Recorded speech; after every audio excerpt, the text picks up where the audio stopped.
त्यांचा दुर्दैवी मृत्यू झाला त्याच्या आदल्या दिवशी जवळपास 1 तासभर आम्ही दोघं गप्पा मारत बसलो. आम्हालाही राजकारण करायचं नाही, नाहीतर मी अनेक गोष्टी सांगू शकतो.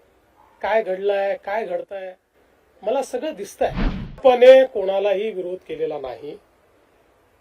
भाजपशी या संदर्भात चर्चाही झालेली नाही.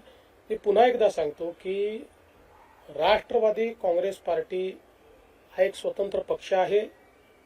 त्यांच्यात कोणाला पद द्यायचं, कोणाला तिकीट द्यायचं, कोणाला नॉमिनेशन द्यायचं याचे निर्णय ते घेतात.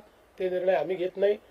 यापूर्वी तुम्ही पाहिलं असेल, जेव्हापासून ते आमच्या सोबत आले, कोणाला खासदार करायचं, कोणाला आमदार करायचं, कोणाला अध्यक्ष करायचं, कोणाला सचिव करायचं, त्यांचे सगळे निर्णय हे त्यांनी घेतले आहेत. कोणाला मंत्री करायचं निर्णय त्यांनी घेतलेले आहेत. त्या निर्णयांमध्ये आमचं काही म्हणणंही नाही, आमचा काही से नाही.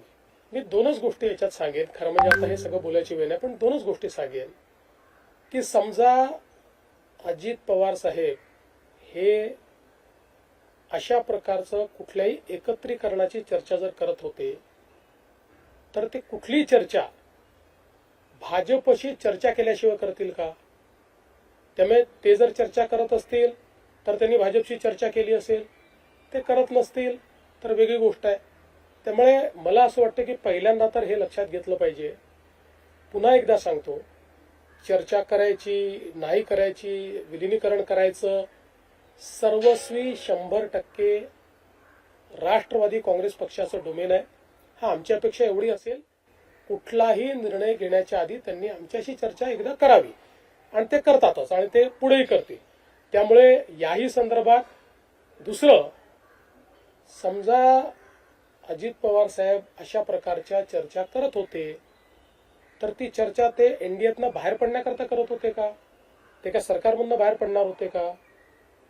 त्यांनी तर स्पष्टपणे सरकारमध्ये ते स्टेबल होते.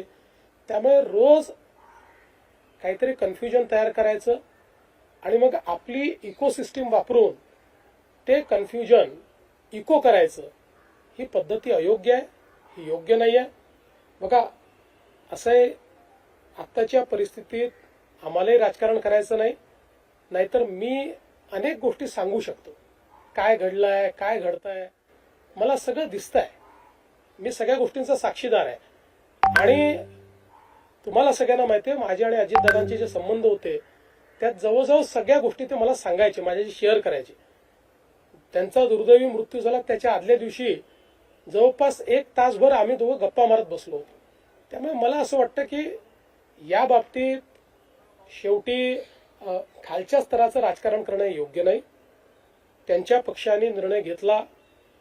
एक लक्षात ठेवा की आज 2 वेगवेगळे पक्ष झालेले आहेत. शरद पवार साहेबांचा पक्ष आहे, अजित पवार साहेबांचा पक्ष आहे. आता अजित पवार साहेबांच्या पक्षाने हा निर्णय घेतला की आमचं नेतृत्व हे सुनेत्राताईंनी करावं, आणि त्यांनी हा निर्णय घेतला की सुनेत्राताईंनी नेतृत्व करण्याकरता शपथविधी करावा. त्यांनी सुनेत्राताईंना सांगितलं, सुनेत्राताईंनी त्या ठिकाणी तो शपथविधी केला. त्यामुळे हा निर्णय सर्वस्वी राष्ट्रवादी काँग्रेस पक्षाचा आहे. आमची पहिल्या दिवशीपासून ही भूमिका आहे की आमचे साथीदार कोण आहेत, तर राष्ट्रवादी काँग्रेस पक्ष, अजित पवार यांच्या नेतृत्वातला राष्ट्रवादी काँग्रेस पक्ष. त्यामुळे आमच्या साथीदारांनी जो निर्णय घेतला त्या निर्णयाच्या पाठीशी उभं राहणं ही आमची जबाबदारी आहे. ती जबाबदारी आम्ही कालही केली, आजही करू. महाराष्ट्रातील सर्व बातम्यांचे विश्वासार्ह व्यासपीठ, सकाळच्या सर्व सोशल मीडिया प्लॅटफॉर्मला लाईक, फॉलो आणि सबस्क्राईब करा. तसंच सर्व नोटिफिकेशनसाठी बेल आयकॉन प्रेस करायला विसरू नका.